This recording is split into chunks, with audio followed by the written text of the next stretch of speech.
इस हफ्ते नेटफ्लिक्स पर रिलीज हुई है आर माधवन और फातिमा सना शेख की आप जैसा कोई। भाई साहब, बहुत ही प्यारी फिल्म, इतनी शानदार कि अगर आप ये रिव्यू यहीं छोड़कर फिल्म देखने चले जाए तो भी हम बिल्कुल भी माइंड नहीं करेंगे। लंबे समय बाद प्रेम को सेंटर में रखकर बनाई गई कोई फिल्म पसंद आई है। क्यों पसंद आई है, यही जानेंगे आज के रिलायबल रिव्यू में।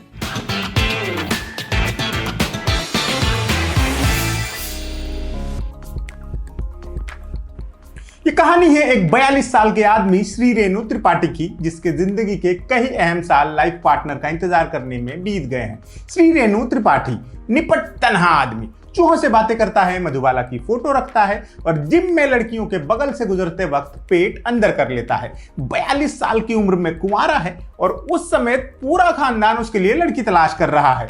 परिवार में है एक अक्खड़ मिजाज भाई, एक मिलनसार भाभी, एक समझदार भतीजी और कुछ एक और लोग। श्री रेणु त्रिपाठी की जिंदगी में उस वक्त भूकंपकारी बदलाव आ जाता है जब उसका रिश्ता एक बंगाली कन्या मधु बोस से तय होता है। 32 साल की मधु बोस वो सब कुछ है जो श्री रेणु दूर दूर तक नहीं है। Confident, modern, liberal, outspoken human being. Shri Renu Sanskrit का टीचर है, मधु फ्रेंच सिखाती है। दोनों में भरपूर फर्क होने के बावजूद उनका रोमांस लगभग तत्काल ही टेक ऑफ कर जाता है, क्योंकि बकौल मधु श्री रेणु में कुछ तो ऐसा है जो ब्रेथ टेकिंग है। अभी इनके प्रेम की पहली परवाज भी मुकम्मल नहीं हुई होती कि इमरजेंसी लैंडिंग की नौबत आ जाती है। एक छोटी सी बात दोनों में से एक के लिए बहुत बड़ी बन जाती है और रिश्ता ही खतरे में पड़ जाता है। क्या थी वो बात और उससे निपटने के लिए हमारे अनोखे कपल को कैसा स्ट्रगल करना पड़ता है? कुल मिलाकर यही है फिल्म की कहानी।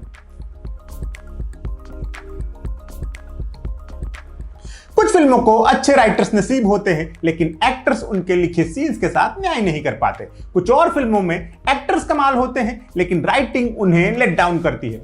कभी कभार ही ऐसा दुर्लभ संगम दिखाई पड़ता है कि बाकमाल राइटिंग और बेमिसाल एक्टिंग का किलर कॉम्बो बन जाए। आप जैसा कोई में एग्जैक्ट यही होता है। राधिका आनंद और जेहान हांडा का लेखन इतना शानदार है कि मैं एक्टर्स से पहले उनका नाम लेना चाहता हूं और उनके काम को सलाम करना चाहता हूं। स्टोरी, स्क्रीन प्ले, डायलॉग सब लाजवाब, फिर उनके काम को कॉम्प्लीमेंट करने वाले एक्टर्स की धमाल फौज। आर माधवन, फातिमा सना शेख, आयशा रजा, कमाल के लोग।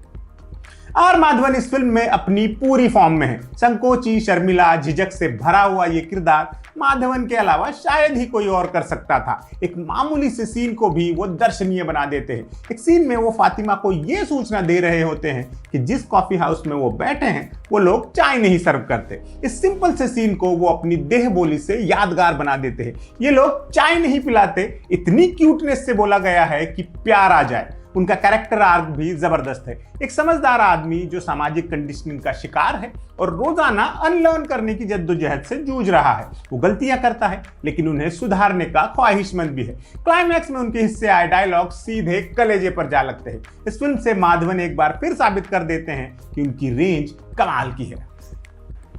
मधु बोस के किरदार में फातिमा सना शेख ने एन वही किया है जो किरदार की डिमांड थी। एक सुपर कॉन्फिडेंट, अनअपॉलोजेटिक लड़की जिसकी जिंदगी का फंडा क्लियर है। मधु रिश्ते में ईमानदारी की कायल है, लेकिन मूर्खताओं को बर्दाश्त करने के खिलाफ भी है। वो ना खुलकर प्यार करने का इजहार करने से झिझकती है, ना गलत को गलत कहने से। फातिमा सना शेख को अच्छा काम करते हुए देख खुशी होती है।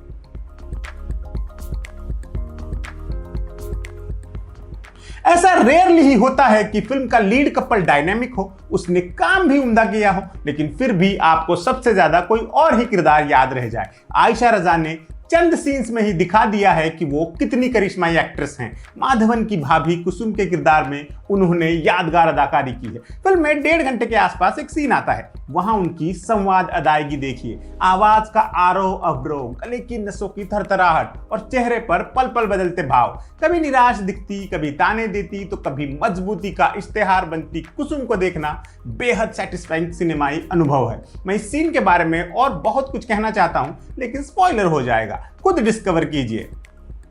माधवन की भतीजी निशा के छोटे से किरदार में श्रियम भगनानी भी गजब इंप्रेस करती हैं। उनका एक रेलवे प्लेटफॉर्म वाला सीन है जहां वो माधवन को बातों बातों में जीवन का फंडा समझा जाती है, बहुत ही शानदार। इसके अलावा फिल्म में कई जगह वो बिना बोले महज अपने हाव भाव से प्रभाव छोड़ने में कामयाब रहती है। मधु के मामा जॉय के किरदार में शुभ्रो चैटर्जी बहुत जचे हैं। उनका एक्ट भी बेहद प्रभावी है। मनीष चौधरी का जिक्र न करना उनके साथ अन्याय होगा। वो बहुत भरोसेमंद एक्टर हैं और ये बात वो बार बार साबित भी करते रहते हैं। आप जैसा कोई फिल्म की तमाम महिलाएं शानदार है, भले ही वो सिर्फ फ्रेम में मौजूद हो। कुसुम और निशा के बारे में तो बता ही दिया। मधु के घर की औरतें भी अपनी मौजूदगी से ये एहसास कराती रहती हैं कि उनके अस्तित्व को नकारा जा ही नहीं सकता। मधु की दादी, माँ, मासियां सब मिलकर मेल ईगो का जो सटल मानमर्दन करती है ना, वो बेहद रिफ्रेशिंग लगता है। फिल्म में एक सीन है जहां पूरा परिवार बैठकर मूव ऑन की बात कर रहा है। बेहद प्यारा सीन है वो। काश इतना रैशनल परिवार हिंदुस्तान के घर घर में हो।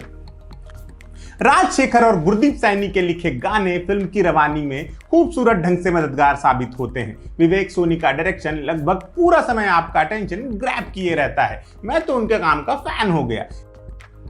इस हफ्ते फिल्मों में कई सारे ऑप्शंस मौजूद है, हार्ड हिटिंग गैंगस्टर ड्रामा से लेकर सुपर हीरो वाली सदाबहार फिल्म तक। लेकिन अगर देखने के क्रम में किसी फिल्म का पहला नंबर लगाना हो तो हमारी सलाह होगी कि आप जैसा कोई देखिए, जो हमें रिश्तों की बेहद सिंपल लेकिन क्लियर परिभाषा देती है। जितने हम उतने तुम।